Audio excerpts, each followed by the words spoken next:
I think the biggest question has become, when are the Orioles going to make a decision, Brad? I think we are currently, as we record this, it is October 23rd. And spring training, which is crazy to think about this, is less than 4 months away. Yeah. February is 3 months and change away. Pitchers and catchers will report. I do believe that the Orioles will have a decision that has to be made here within this next week or two. And I do think, as much as people don't want to hear it, I think Tony Mansolino is going to have a legitimate opportunity. Yeah, I'm not a fan of that either. So the other options that we're going through, I firmly believe Albert Pujols is not going to be a candidate for this team. I don't think that was in the cards. It seemed that it became so out of left field. But I do think it's about Albert is expressing interest that he wants to manage in the future. Yeah. And I don't blame him. Then we're looking at two options. You get the up-and-comer, or you go with the veteran type. And the newest veteran manager that was rumored was former Seattle Mariners manager Scott Servais, who was fired last year during the season after the Mariners had a huge lead in the division, got a rough spell.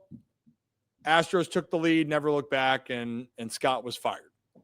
I think he's a good baseball guy. I know that's probably not a name that fans are interested in. So if we're going through the list of who we have heard from, right, that's been reported. Yeah. So if you're saying Pujols, take that out, in my opinion. Servais, Luis Rojas.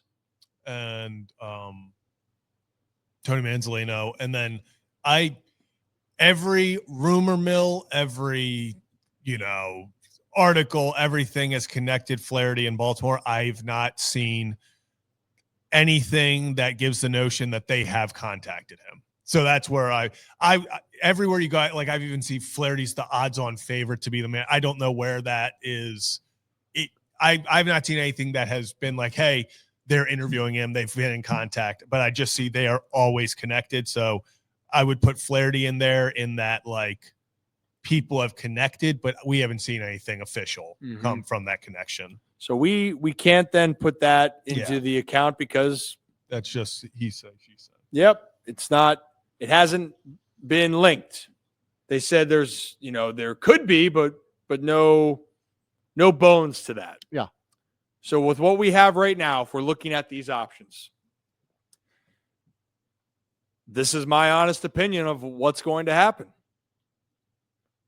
We're down to two names.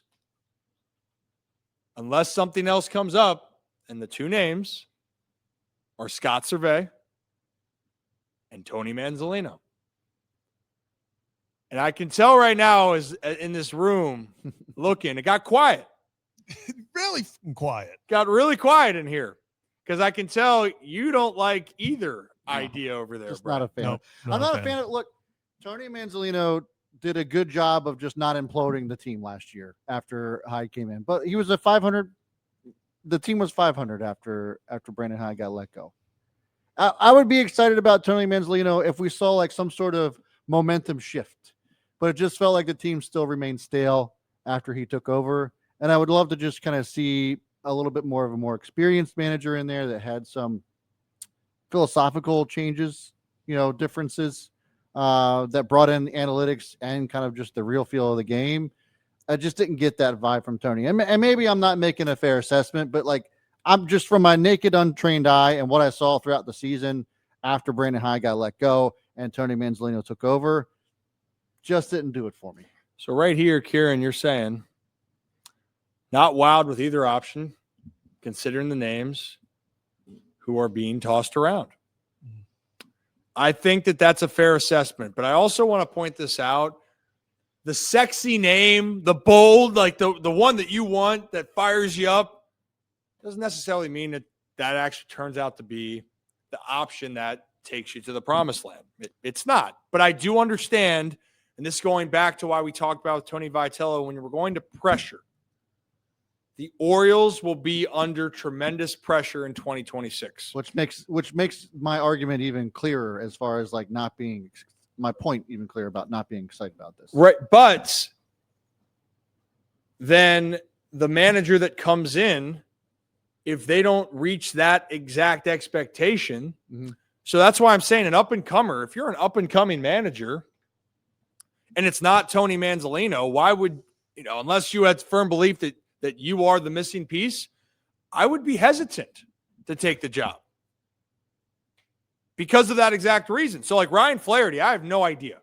Ryan Flaherty might just say, hey, you know what? I like Chicago. I'm going to wait another year. Yeah. Or maybe I like San Diego. Who knows? But he might just say, hey, I'm chilling. But if you're Ryan Flaherty, you want to feel like you're going to an opportunity where you feel like you will not fail. And right now, I can't say that isn't going to be Baltimore, because I do think it's a very stressful situation. So for Tony Mansolino being here, you realize that he's taking a lot of brunt. He can take the people being pissed off. Players like him a lot. He has familiarity, which scares people, Brad, but also gives others comfort that he knows the group. And then there's Scott Servais, where, hey, he's led a team to the playoffs.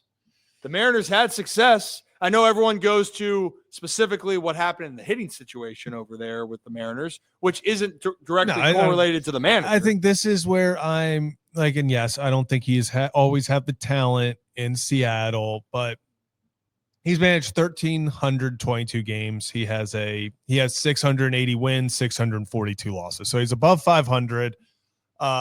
Is this? I'll put it this way: I would rather. Part of me says I'd rather have Servais than Manzo, just because I've been pushing for a fresh voice this entire time. And once again, just to say it, I think Manzo is going to be a great manager one day. I just think for this situation, the Orioles need a new voice. I think if this was something where Manzo wasn't with the Orioles last year, if he was the bench coach of, let's just replace him with Flaherty. If he was the bench coach for the Cubs and it was like, oh, they're interviewing Tony Mansolino, I think people would be like, ooh, up-and-coming manager, with the Cubs who has playoff, it would be that thing. I just think right now the Orioles need a new message and just maybe a new voice.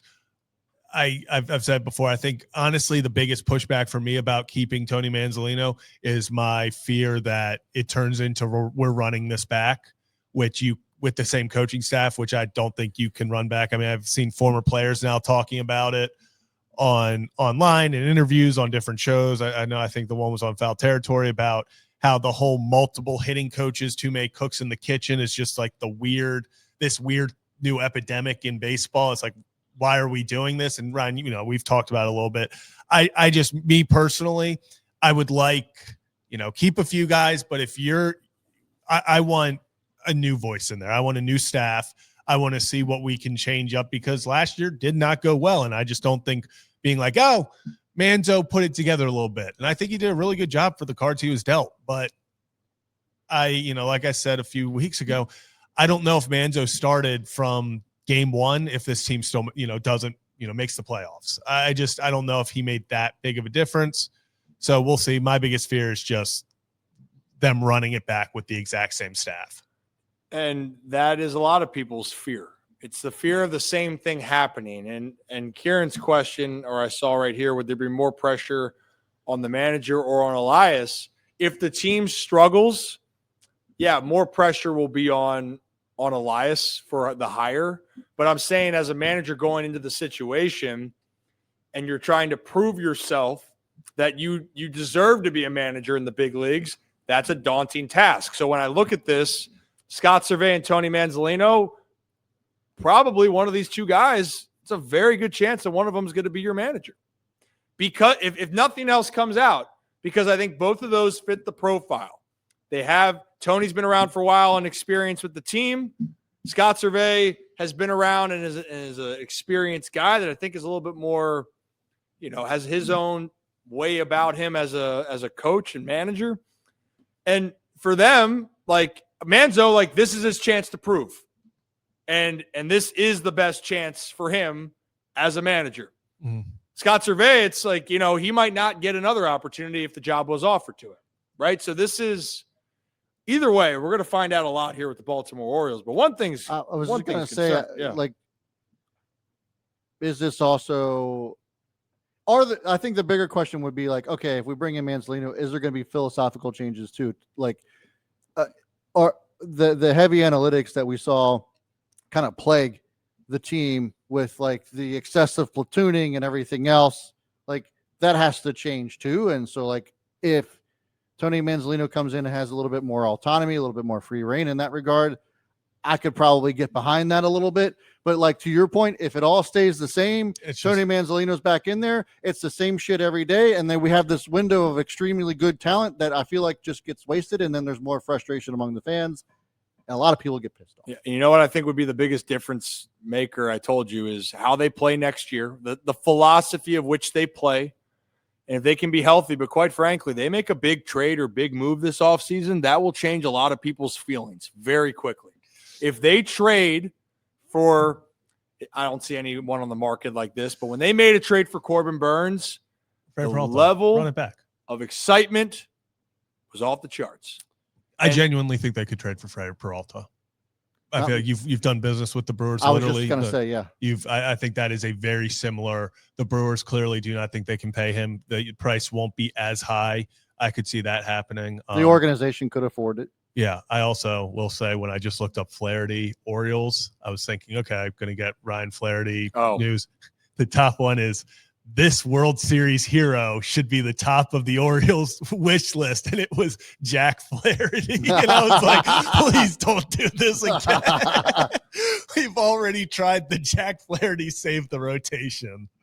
Mm-hmm. But I agree. I think the Orioles, like, that's what's frustrating and why I'm very feels like same old shit, different day. Yeah. Like I just if they made a move for some top end guy, I just feel like you can, this offseason, the Orioles have this potential to get so much momentum with the names available. So many teams kind of in limbo of what's going to happen.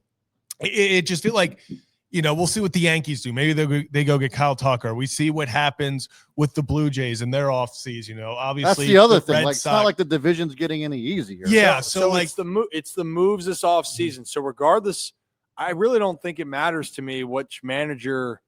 I mean, obviously it matters. Let me take that back. It matters the manager that's going to lead the ball club.